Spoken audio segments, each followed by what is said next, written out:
दमिश्क की वो सुबह बाकी सुबहों जैसी नहीं थी। आसमान धूल और रोशनी के बीच झूल रहा था और मस्जिद ए नूर के मीनारों से उठती अजान की आवाज शहर के कोनों में फैल रही थी। हर गली से लोग निकल रहे थे, किसी के हाथ में तस्बीह, किसी के होंठों पर अल्लाहू अकबर। लेकिन उसी शहर में एक शख्स था, फारिस बिन हसन, जो हमेशा अजान के वक्त नींद का बहाना ढूंढ लेता था। फारिस की उम्र करीब 30 साल थी। चेहरा सख्त नहीं था, मगर आंखों में हमेशा एक अजीब थकान रहती थी। उसके पड़ोसी कहते, ये आदमी अगर कभी मस्जिद चला जाए तो शायद आसमान से बारिश रुक जाए। कभी कभी बच्चे भी चुपके से उसके घर के पास से गुजरते हुए कहते, ये वही है जो नमाज नहीं पढ़ता। लेकिन कोई नहीं जानता था कि फारिस की नमाजों से दूरी की वजह क्या थी। वो आदमी पहले मस्जिद का सबसे आगे बैठने वाला था। हर फज्र की नमाज में सबसे पहले आमीन उसकी आवाज में गूंजती थी। मगर 3 साल पहले उसकी जिंदगी ने ऐसा मोड़ लिया कि सब कुछ बदल गया। उसकी मां बीमार थी, बहुत बीमार। डॉक्टरों ने कह दिया था कि अब कोई उम्मीद नहीं। फारिस ने रात रात भर सजदे किए, आंखें सूज गईं, होंठ फट गए, मगर मौत ने उसकी दुआ नहीं सुनी। उसकी मां चली गई और उसी दिन से उसने कहा, अगर अल्लाह सुनता तो मेरी मां न जाती।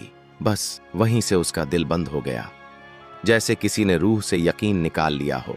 दिन बीतते गए और वो मस्जिद से दूर होता गया। लेकिन अजीब बात यह थी, वो हर दिन मस्जिद के दरवाजे के पास से जरूर गुजरता।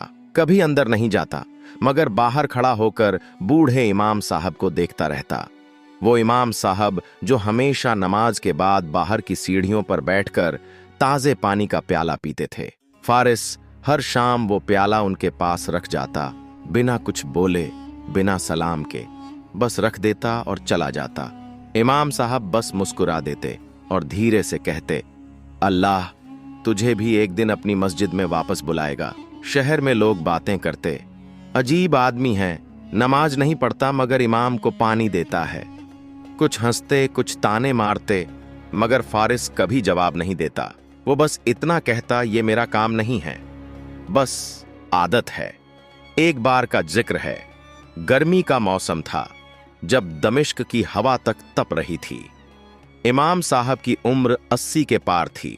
वो हर दिन मस्जिद के आंगन में बैठकर बच्चों को कुरान सिखाते थे। लेकिन उस दिन वो बहुत कमजोर दिख रहे थे।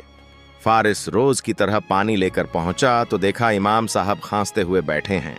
फारिस ने कुछ कहे बिना प्याला रख दिया, मगर जब पलटा तो पीछे से आवाज आई, बेटा फारिस। उसने चौंक कर देखा, मैं कोई नमाजी नहीं, आप मुझे क्यों बुलाते हैं?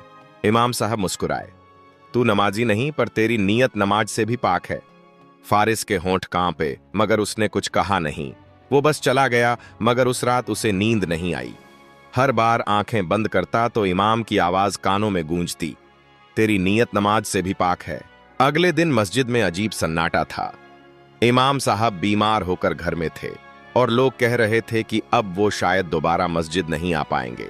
फारिस ने पहली बार अपने कदम मस्जिद के अंदर रखे, वो भी बिना इरादे के, बस पानी देने के लिए। जैसे ही उसने आंगन में कदम रखा, उसकी आंखें नम हो गईं। वही मस्जिद जहां कभी उसकी आमीन गूंजा करती थी, आज खामोश थी। वो आगे बढ़ा, मिहराब के सामने रखा प्याला रखा और कहने ही वाला था, मैं चला, कि तभी मुअज्जिन की आवाज आई, अल्लाहू अकबर, अल्लाहू अकबर। आवाज ऐसी थी कि जैसे हर पत्थर बोल उठा हो। फारिस का दिल कांपा। वो एक पल के लिए रुका, फिर बोला, बस एक सजदा, बस एक। उसने पहली बार 3 साल बाद सजदा किया और सजदे में ऐसा लगा जैसे सारी दुनिया रुक गई हो। आंसू उसके गालों से गिरते रहे और उसने कहा, ए रब, अगर तूने मेरी मां को नहीं लौटाया तो क्या मैं तुझसे भी रुठ जाऊं? नहीं, अब समझा हूं, तूने उसे लिया ताकि मैं तुझे ढूंढूं। सजदे में उसका बदन कांप रहा था, मगर दिल हल्का होता जा रहा था। वो पहली नमाज के बाद फिर चला गया।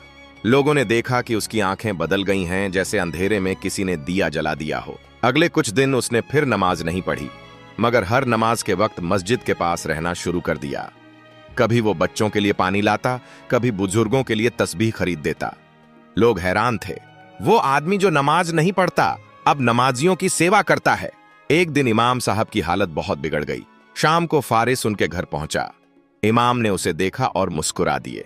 तू आ गया? फारिस ने सिर झुका लिया। अब तो नमाज पढ़ने की कोशिश कर रहा हूं, इमाम ने कहा। कोशिश मत कर बेटा, बस दिल में जगह बना ले, बाकी रास्ता खुद नमाज तय कर लेगी। उस रात इमाम साहब का इंतकाल हो गया। अगली सुबह मस्जिद भरी हुई थी, हर कोई रो रहा था। फारिस पीछे खड़ा था, चुप, गुमसुम, जैसे उसका कोई अपना चला गया हो। जनाजे के बाद वो देर तक मस्जिद के कोने में बैठा रहा, फिर धीरे धीरे उठा, मेहराब के पास गया और वही प्याला पानी रखा जहां इमाम साहब बैठते थे। फिर बोला, आज मैंने नमाज नहीं पढ़ी, मगर यकीन जान मैं हर नमाज में तेरा इंतजार करता रहा। उस दिन से फारिस रोज मस्जिद आता। अब वो सजदा नहीं टालता था, लेकिन उसकी नमाजों में अजीब सुकून था। वो कुछ मांगता नहीं था, बस कहता, शुक्र है तूने मुझे फिर से बुला लिया। 3 महीने बीत गए। फज्र की अजान उस सुबह कुछ अलग लगी। मुअज्जिन ने देखा मस्जिद के दरवाजे पर किसी ने पहले ही सफाई कर दी थी। आंगन में पानी रखा था और इमाम के स्थान पर कोई सजदे में था। जब नमाज पूरी हुई, लोग आगे बढ़े। वो फारिस था, चेहरा नूर से भरा हुआ, मगर सांसें बंद थीं। वो सजदे में ही चला गया था। मस्जिद के लोगों ने आंसुओं में कहा, वो जो नमाज नहीं पढ़ता था, आज नमाज बन गया। उसके जनाजे के दिन किसी ने मस्जिद के दरवाजे पर एक लकड़ी की तख्ती टांग दी, जिस पर लिखा था, कभी किसी को उसकी आज की हालत पर मत आंको, क्योंकि अल्लाह ने कई बार ऐसे बंदों को अपना लिया जिन्हें दुनिया ने पहले ही ठुकरा दिया था।